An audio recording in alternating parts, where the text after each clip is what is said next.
Toledo presents E3 coverage. Hosts Danny Pena, Paris Lilly, and Peter Toledo are direct from the convention center floor.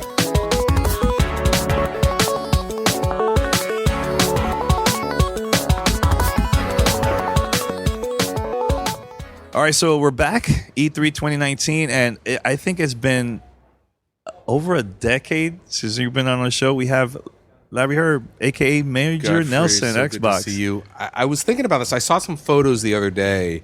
What number E3 is this for you? 14. 14, yeah. Yeah. I think it's my 16th or 17th. So, yeah, you and I met a long time ago. Long time ago. Have you met Paris even before me or no? I think right around the same time. Same time, okay. Yeah. Okay, cool. Man, how's it been, man, It's for been you? great. I mean, you were at the show, right? Yes, man. What'd you think? I enjoyed it. I went bananas. One, Keanu Reeves, of course. That was Right. like iconic to me.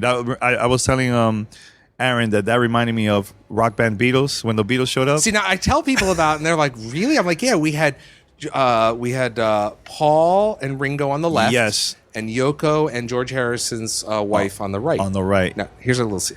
Yeah. Apparently, they didn't want to be on the same stage. So that's why they were separated. That makes There's sense. a little... And I noticed too. That, I don't know anything else other than that. That year, I remember the press conference started a little bit later. Right. I think it was because they were waiting for them to We're arrive. waiting for them to arrive. Yeah. Yeah, that was the year we had, I think it was 2009, we had Tony Hawk on stage, then later we announced Kinect. Yes. And I think we have Steven Spielberg on that Yes, stage. yeah, Right, that's that it. was like, what? That was a lot of big people. Oh, well, anyways, like I was Yeah. saying, the game that really got to me was Phantasy Star Online. Because Really? Because I have a huge history of that game. So Yeah. that's the reason why I started internet radio Really? with the Dreamcast. Yeah. Really? Oh, yeah. So when I saw it, I was shaking like I was like, oh, this is full circle, man. So like, you didn't know this is anything. it. Oh, yeah, it is. Yeah. It's real full circle. Yeah, yeah. So it was like a special moment right there for me, man. Yeah. But yeah, I got excited for every other game too. But that one was the one I was like, Yeah, we had wow. over 60 games. That was a lot of games, dude. Yeah. A lot of games, man. It was a big day. I mean, we had, and then Double Fine with Tim Schafer. I was not expecting that at all, man. I mean, Larry, for you, like you've been out with the company how long now? I'm almost 20 years. How much has it changed, man, back then? Because Totally. Because now, when we met, you didn't have that many followers. It was like, No. When we met, there was no Twitter. no Twitter. Yes, you're right. Facebook was invite only for colleges. Yes. Blogs were like, what is this thing? MySpace, maybe. MySpace, but it was maybe. forums. It was like a big thing. Right, forums were the big thing. Were you active in different forums back Yeah, then? and the Xbox forums, yeah. And look now it's like Twitter, social Yeah. media, Yeah, YouTube, everything's stream. everywhere. Yeah, that's right. This is before YouTube. People forget that there was this time where forums were really the center of gravity, social gravity for everybody online. But it's changed massively, not just from that perspective, but just the size of the team. Go back. I'm sure they're on YouTube. Go back and look at a 2002 or 2003 Xbox presentation for E3. I'm sure they're online. I don't know. Yeah, But some. But they're very lo-fi. We're 3x2 standard def because that's what it was back in the day. Yeah. And it was, it was just a different vibe. Very different vibe. And I noticed you're still with the podcast, man. That's good. I'm happy you're doing that, man, because I don't do them as much as I want. I know. But you love audio. I do. And I know you've been so busy, it's hard to, create a lot of content, but I'm happy that you still, once in a while, you support podcasts because a lot of people, I think, just forgets, about the podcast side and then go with the video content side, So I'm but glad everybody wants to do the video and they smash a subscribe and like, but I don't get into that scene because there's enough people doing video and video is great, but there's something magical about what you do and the stuff that I do and podcasters do where we're recording this right now here at E3 and someone's going to listen to this while they're mowing their lawn or on their way to work or working out, whatever. You can take these things with you and you can be, you and I can be part of whoever they are, their life and vice versa. So there's something magical about audio. And I learned that a long time ago when I was in college. Just the theater of the mind and how to paint that picture. Yeah, because somebody was asking me, so you have a YouTube channel? This is like a long time ago. I was like, no, we have a audio podcast, but our voices would influence people to buy the product, Right? Because they could tell that when we were excited about you something, can't hide passion. So I just love that. Yeah, you love can't hide that. passion, and it's interesting because like you and I said, you've been on podcasts forever, so have I. It kind of went through this, and then it dropped out when everybody got a video. But now it's way back strong. Apple has their own podcast app coming. Yeah. With the latest updates, so everybody's getting kind of kind of back into it, Yeah. which is great. I love that. Are you listening to a lot of podcasts during your free time? As God is my witness, I just don't have time. Yeah. I've had my little daughter at home, Yeah. and when I go home, I put my device, I put my phone down, I put my whatever I have. My job is to be a great dad with her, and so I don't want to be distracted. Time flies, man. So it's good you do you're that, right. man. Yeah. So yeah. So anyway, but yeah, I love podcasting. I'm so glad we were able to do this. You know what, Larry? We got to go back because I know Yeah. we had you on the podcast. It was like an esports event. Was it Universal Studios That was that in Orlando? That's the actually. You know why that's significant? I'm sure you're going to talk about. Yeah. That was the first time I met Jeff Rubenstein. Yes, Who now works on he our was team. he was telling This me that before yesterday. he worked at Sony. Yes, and he was said- a media, right? Yeah, he was like Orlando Sun or Sentinel, whatever the local paper is there. Yeah. And he decided after seeing you and seeing me, he's like, I want to work in the business, and here he is. Yeah, that's Dreams come true. yeah, it is. It is. But I know you mentioned there was a crazy story about you in Universal Oh, Studios. that's right. We got to talk about that. So this is you're gonna make me tell the story. Yeah. I don't think I've ever told this before publicly, so you've got an exclusive. yeah. So when I was in radio, I'm not going to say what radio stations, back in the 90s, we were doing, it was up in New England, we were doing a promotion with Universal Studios where we would send people down, they win trips. And we were going to go down, our morning show was going to go down for a few days to broadcast live. They had a beautiful, I don't know if they still have, but they had a beautiful radio studio back in the day. And you go down to the morning show, we would take calls and talk about and bring in people interviewing on the park and the whole routine. And that particular day, it was like, I think our second day in. That's when Universal, the company, was acquired by Seagram's, the alcohol company. I don't even know who owns Universal now. I don't know either. But they've gone through a few changes. So my morning guy, who he was a challenge to work with, I'll say that. He was very strong-headed. Yeah. He came up with this idea, they just announced this, let's talk about, back then everybody's doing top 10 lists like David Letterman. It's like, let's do a top 10 list, top 10 ways that the acquisition is going to change Universal Studios. Things like you're going to do a fifth of vodka before you get on the 5-0 ride, stuff like that. Yeah. So I'm like, hey, you can't do this. We're guests here. You can't do it. So sure enough, we're on the air and he starts doing the list. And I said, I'm not going to say their name, but I said, please don't do this. Before I said, please, he's like, no, I want to do it. It's going to be funny. I said, don't do it. He's reading through the list. He gets to number about 6 or maybe 7. He's going down 10, 9, 8, 7, 6. And he gets through the whole thing. And he gets down there, and I look in the other room. You've been in radio studios. Yes. I see an engineer in the other room hit the button, and we go off the air. Oh, snap. They killed it. They killed the broadcast. Right on the spot. And one of the guys came in, not the engineer, but somebody else, the representative came in. I'm sorry, thank you very much. The broadcast is over. We'll escort you off the property now. Oh, my God. And we were escorted off the property. So how long you were like banned, I could say? I was never banned. So it wasn't banned. No. Okay. So the first time I had ever been back after many years was when I saw you. Oh, yes. Wow. So that's why. Yeah, that's... Wow, that's So that was the story. So yeah, it was. I mean, I've subsequently talked to a lot of people that work there, and it was time heals many wounds.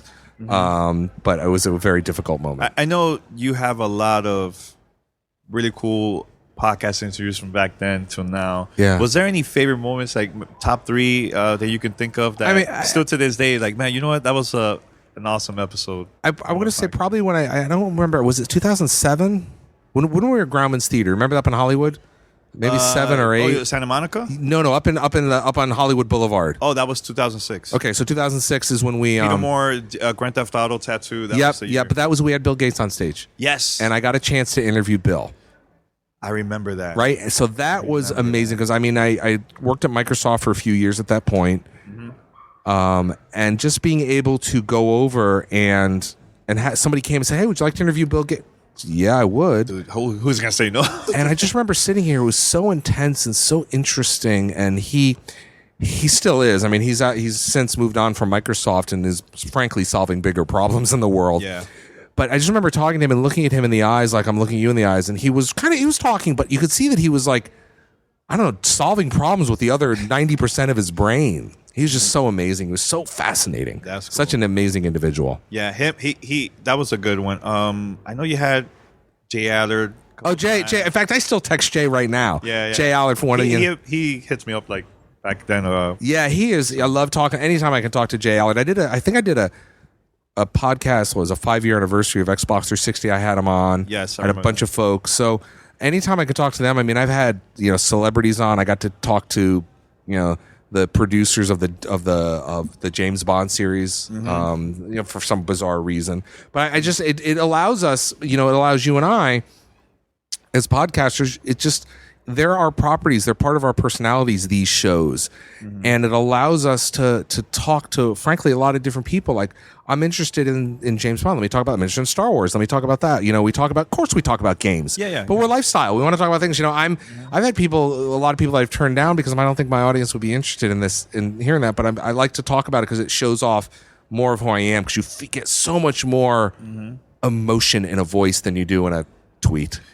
Do you think doing now video, because you've been doing like Inside Xbox and other, has it been harder for you, more challenging than creating content for audio podcasts, or you think it's a lot easier? The video stuff's easier because there's a whole team of people that do it. With the podcast, it's always just me. It's just you, the producer, you're everything. I'm editing, I'm producing, I'm writing, I'm uploading it, the whole thing. So for me, and there's something about, everyone's like, wow, you still edit your podcast? Like when I'm working, like, yeah, it's actually kind of mental therapy for me. Yeah. Right? It's so nice to just sit down and you're just dealing with a couple of things and you're splicing it together and you're fading music and you get fun with it. Yeah. Right? As opposed to the video, it's just much more complicated. Yeah, because I remember the old Major Nelson podcast, you had you would play like sound effects or music and people had to guess. Yeah, name the game. I retired that after Laura left.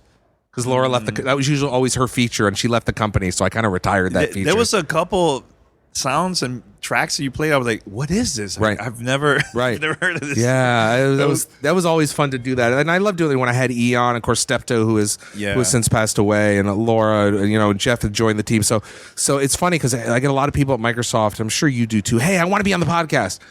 I'm like, you know what? Like with E and with Laura and Steptoe and Jeff, the podcast chooses you. Yes. Like, in other words, when you're on the show, you know when there's a great person who gets it. And I'm like, you know what? Maybe they would be a good co-host or a regular guest, that kind of thing, right? I'm sure you had that. Yeah, because we had a lot of changes, and right now it's only us three. Right now is Paris and P and I. Right. I feel like I can't get another co-host. Like I feel like I'm super comfortable with us three. Right. It's like any relationship. Yeah. When the person is right, then it'll feel it. But it's the same thing with the podcast. You can't manufacture that kind of chemistry. It's like you're forcing people. Right. You can't force people together. It's like arranged marriage or something. It just doesn't work. Yeah. Right. But when you get 2 or 3 or 4 people together that are passionate about things and have this kind of this relationship that's above or perhaps beneath just what you're talking about, then it's really magical. Now with changes, like throughout the years, there's been so many changes at Xbox, man. Yeah.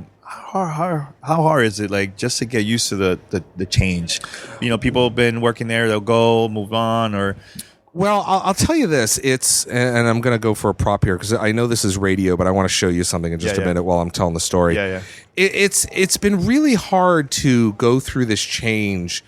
But the beauty of it is I've been with the Xbox team so long that a lot of people just like, oh, that's Major Nelson. They get who I am and what I do. And I'm trying to find this for you. Yeah. To the point of that, it's like I'm this weird institution. And what I'm going to show you here is, so when people look at Microsoft, like you work at a large company. Yeah. Well, not anymore. Used to. A lot of people have the global address book and email, and you can look them up and what they do, and their title is senior director or head of this or head of that. But this is, if you look up in our global address book, that's my title right under my name. My title is Major Nelson. Like, that's what it says in the official Microsoft directory. So it's people are like, wow. But I've been doing it so long, that means something to people internally.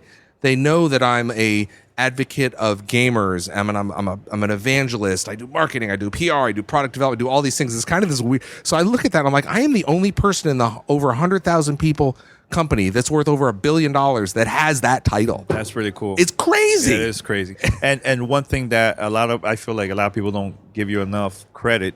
You were the first person in gaming, industry that started doing podcasts and all that for a video game company, because before it was just forums, maybe that's it, but there was no podcast audio at that time. There wasn't. Maybe just the fans. Yeah, what you were doing, of course, you were doing my. But an actual corporation, like working at Microsoft or any other company, you were the first one, man. So yeah, I give you thank you, my friend. major props on that. And you know where that comes from? It comes from the fact that I think I told you this, is that I had done radio for so long, and I looked at podcasts. I'm like, this is just radio. I mean, not just radio. I don't mean to demean it, but I'm saying it is just a different form of radio, which I know. I knew how to do it. I had done it for years. Yeah. And I got even more excited when, I don't think I've ever told this story either, that really the guy that people credit as the father of podcasting is Adam Curry. You know, we got inducted Hall of Fame together. Did you? It was me, him, who was Adam Curry, Todd Cochran. Right. It was a couple, and Lee Laporte. We all got inducted the same year. Oh, that's amazing. Well, congratulations Thanks, on that. Man. But you should be next, man. You should be up there too. Well, you know, that's your kind, but it's funny because Adam, I had worked with in radio. He was on MTV for many years. Yes, in the 80s. Yeah, in the early 90s. Not early 90s. Okay. And I remember emailing Adam and going, "Hey, I'm doing this podcast thing. What can you tell me about it?" And he really advised me because he remembered me from back then, and it just is just grown since then. So it's just amazing how these moments in your life, and I tell people this, you know, everything happens for a reason. That's such a cliche, but there's a reason I was in radio for so long. There's a reason that I came to Microsoft. I came to work on one product and moved to Xbox. Everything just kind of snapped into place. I could have never in a million years have planned it that way. So I absolutely say I'm one of the luckiest people in the world. So when was it that Microsoft noticed, wow, you know what? This podcast thing we gotta take advantage of this. This is good. When a lot of folks came to me across Microsoft and said, "Hey, I know you're doing a podcast. Could you tell us how to do them?" Were you still calling it a blogcast? Yes. That's Yeah. Okay. Yeah. You regret saying that? Calling it blogcast? I kind of do. Yeah, because I think Leo Laporte was calling it a blogcast. Yeah, he was. Too. Yeah. And even the PlayStation guys still do it. Yeah. I mean, it's whatever. It's an audio file. But when a lot of folks, even publishers, and I'm not going to talk about here, a lot of big publishers came to me privately and said, "Hey, we want to start this. How do we make a quote unquote Major Nelson for insert big franchise here?" Yeah. Right. So I would tell them, "Well, okay, what do you want to do?" I'd say, you know, the one question that I always ask when I'm dealing with that or when I'm in a meeting is people are talking, and you know, if you work in a company, whether it's small, medium, or large, the one question, the most powerful question you can ask when people are talking and they're trying to figure stuff out, I'm like, what is the problem you're trying to solve? That's the question that brings everything into focus. So when I would talk to folks in other parts of Microsoft, "Oh, we want to do a Major Nelson for Windows or Office," or, "Well, what's the problem you're trying to solve?" And they would kind of, "Okay, well, we want to talk to our fans." "Okay, you want to talk to your fans? Let's talk about it." So it's a very crisp way of getting an individual or group of people to think about, what are we really doing? Yeah, we want that. Like, yeah, I want to be a supermodel. Well, I'm never going to be a supermodel. But you know, why? What am I doing? Or what is this thing you want? And why do you want it? So the why is what I always asked. You know what? I just thought about this. I gotta thank you for something that. Why? I know we talked behind the scenes, but Yeah. 2013 Yeah. when Don Matrick, Yep. you guys We announced the Xbox One. You know, I felt like the communication wasn't there. Like the messaging was kind of off. Sure. And I feel like Microsoft probably like just forgot about the community. And I wrote an open letter. That's right. And you were the first person. And there was other people too, like Trixie, Sure. but she wasn't working in the company at the time. Sure. But from Xbox, you were the first person to hit me up. Yeah.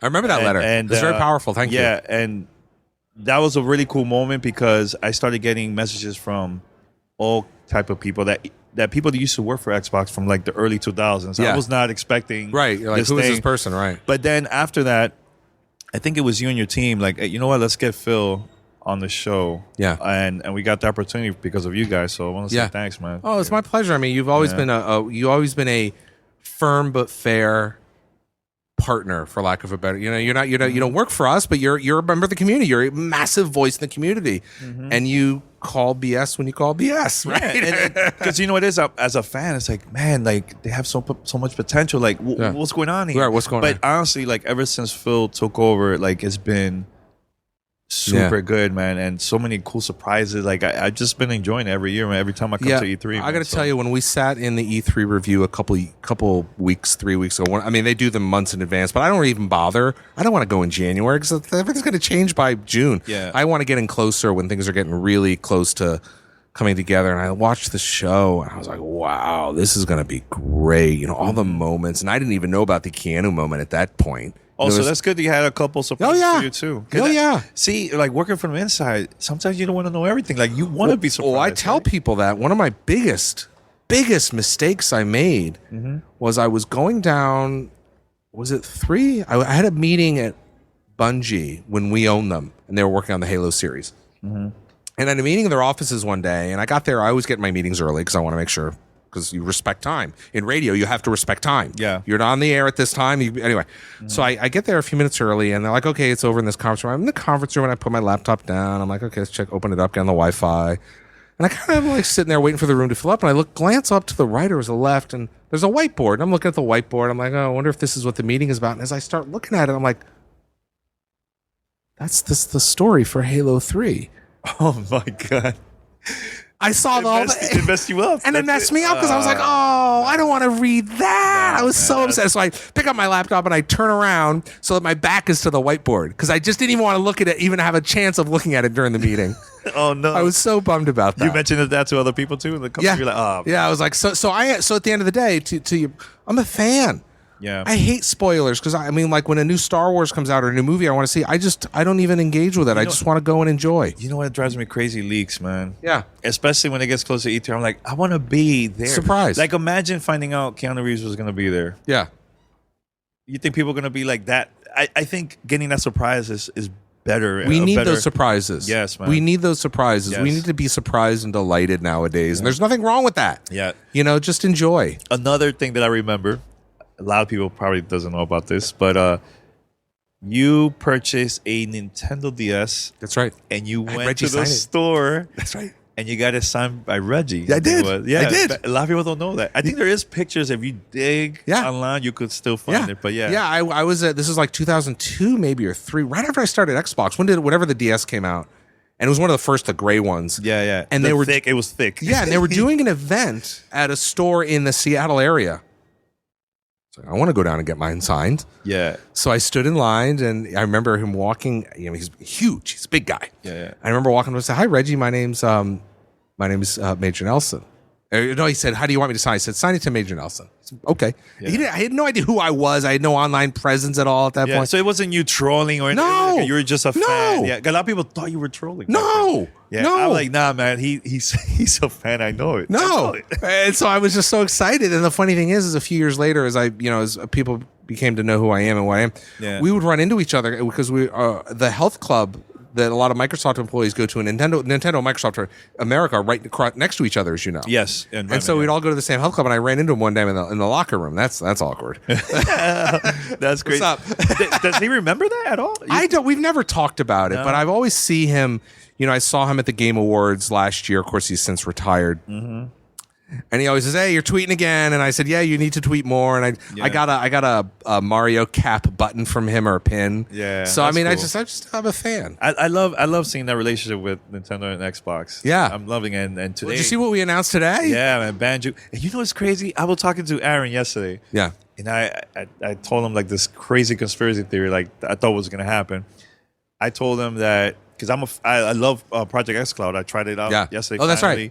Really cool. But I was like, man, that would be cool to see Nintendo Switch play xCloud, like because I see the partnership. You guys been doing a lot of cool things. Right. Slowly, it's getting better and better now with Banjo. I would love to see that too. That would be super cool. Yeah, really super cool. So yeah, what else, man? Oh, so EXO. Coming to London. Did you used to go the ones back in the days or not or not? Really? Yeah, I remember I went to the one. We were the one in Amsterdam. Did you go to that one? No, I never been that to was none 2005. of that. We did one in Barcelona. Yes, I was going to mention that. That one I remember. The Barcelona. I remember that one because I was there with Peter Moore. I lost my favorite sunglasses at that one. I'll never forget it. Oh no. You know what that's like. Yeah. And I remember that one because I was backstage talking to Peter Moore, and that was the first time we showed BioShock, the original BioShock. Oh, was it that event? Yeah. Oh, and snap. or it was the first time I remember or maybe it was a different version of the trailer. And I remember standing backstage and they were doing an AV audio video test, and it came on stage, and because I'm a scuba diver. Oh, okay. And I love kind of Art Deco. So I Peter and I were talking, and I remember looking at the screen, just like I'm looking at the screen. I was like, Wow. I said, hold on. And I'm looking at the screen. I was just like, this is amazing. So I just completely got distracted with that. Yeah, that was one of my favorite demos on the 360. Period. Right? Yeah, BioShock. Yeah, because if you remember, to get back to the podcast, I talked to Ken Levine, and I used to do my podcast releases on Sunday nights. Yes, I remember that. Yeah. And we did the podcast and lined it up where he announced it, that the demo was out, and the demo dropped like an hour later. Wow. So it was like everything lined up, the marketing, everything just kind of happened at once, and this demo was like, whoa. Yeah. Another moment. I'm going with like back. We're going deep back cuts. then. So the other one that I still to this day I remember. I interviewed people that went to the MTV reveal of the Xbox 360. Yeah, here in Hollywood. Yes.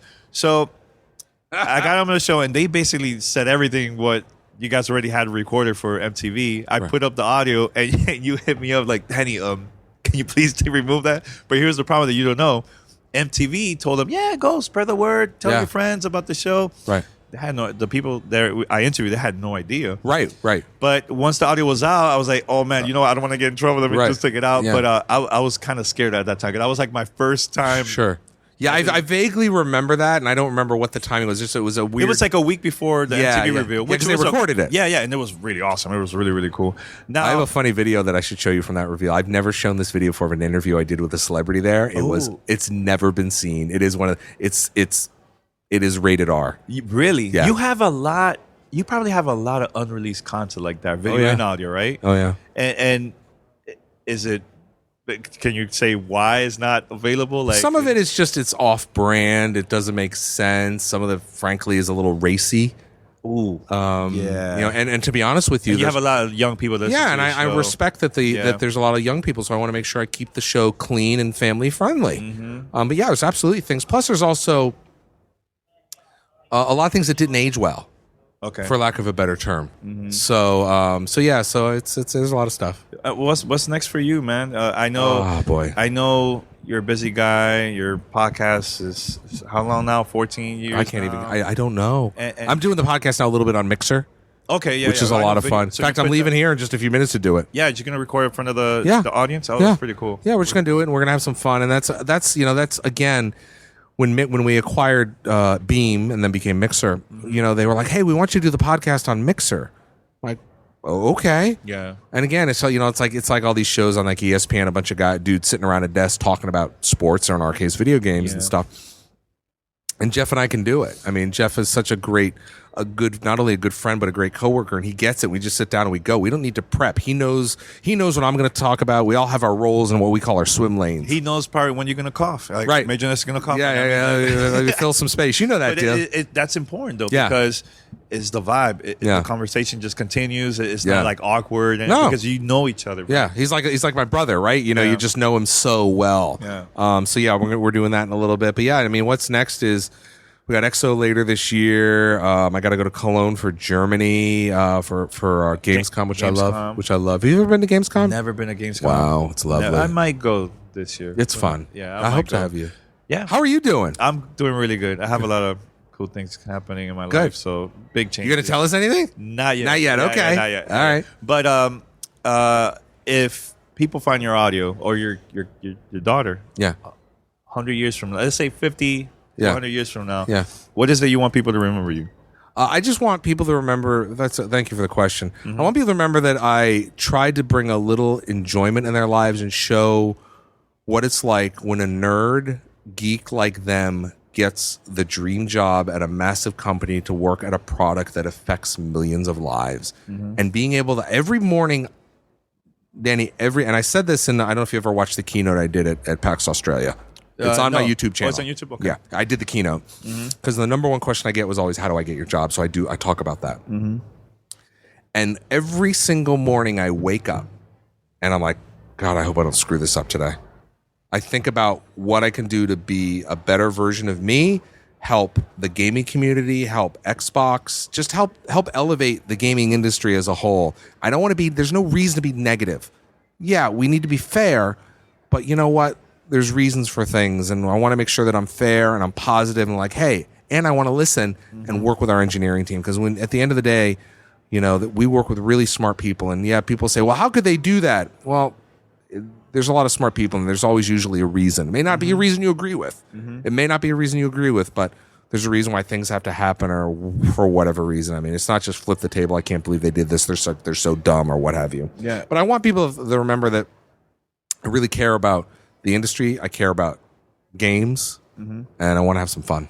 Now, for a person that comes from like the media or radio side, and they get into now they start working in the gaming industry, what advice would you give them? Because that's a crazy change for them in their life. Yeah. You know, so what advice would you give them? Wow. Because you started radio, media, right? Yeah. From there, Microsoft. That's major. That's a major Nelson. Yeah. I wasn't planning. Yeah, no, it was a big jump, and again, it was one of those things that I could never have prepared myself on. I didn't know what I was getting into. I swear, with my first year at Microsoft, I came in every day. And that's probably why what I just said. I came in every day and go, my God, I'm going to get fired today. My God, what an idiot I am, because I was sitting in the room even today. You weren't confident? No, I wasn't. It's not that I wasn't. I was confident, but I was surrounded by people that were so much smarter than me. And I was the dumbest guy in the room, and I just felt like an idiot, or at least that's what I felt. So I just I learned that, you know what you know and know what you don't know, and that's something that's really, really, really important. Because it's just sitting in these rooms with some of these incredibly smart engineers. Like one of the you know, I work with people at Microsoft and Xbox who invented so many components that you know, whatever that is, that I'm in awe of them sometime, and it's just my job is just to make sure I don't look like an idiot. Yeah, but you made that change though. Yeah. You made the change, especially when it comes to like audio media, social media. I'll tell you what's hard. The reason I was able to make the change is because the denominator in my life is I'm a nerd. I'm a geek. Like I still experiment every weekend with my smart home stuff. Back in the 90s, when I was working at this radio station, I grabbed that old 286 or 386 computer and started streaming with Real Player because I thought that was cool. Yeah. Right? Right? I had my shows like that. Right. Real Player. Right. It was mind blowing. Right. But on a 56K modem. Right. 56K modem. Amazing. Yeah. So being able to, so at the end of the day, I'm a nerd. So I think that's why I can endear myself with engineers, because I ask them questions because I really want to know. How does this work? Explain it to me. I'm not just like some marketing PR face. I am a nerd, and I build stuff and I break stuff. I know just enough to be dangerous. Yeah. Awesome. No, Larry, I just want to say thank you for taking your time. I got to tell you, Godfrey, you and I were talking on email a couple weeks ago. This is sincerely. I was so looking forward to this, and it's really the highlight of the week right now. We did a bunch of stuff, but it was so great to see you. Thank you, man. Thanks a lot, man. Yeah, it's been like 10 years, man. Yeah.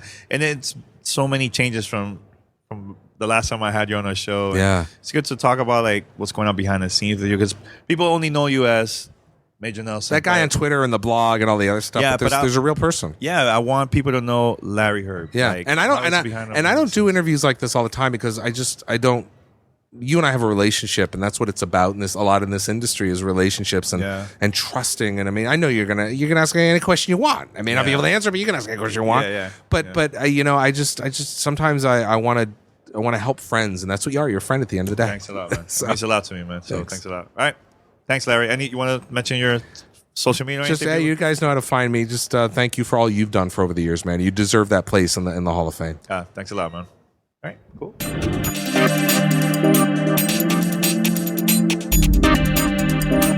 Thanks for listening to Gamertag Radio. Be sure to like us on Facebook and follow us on Twitter.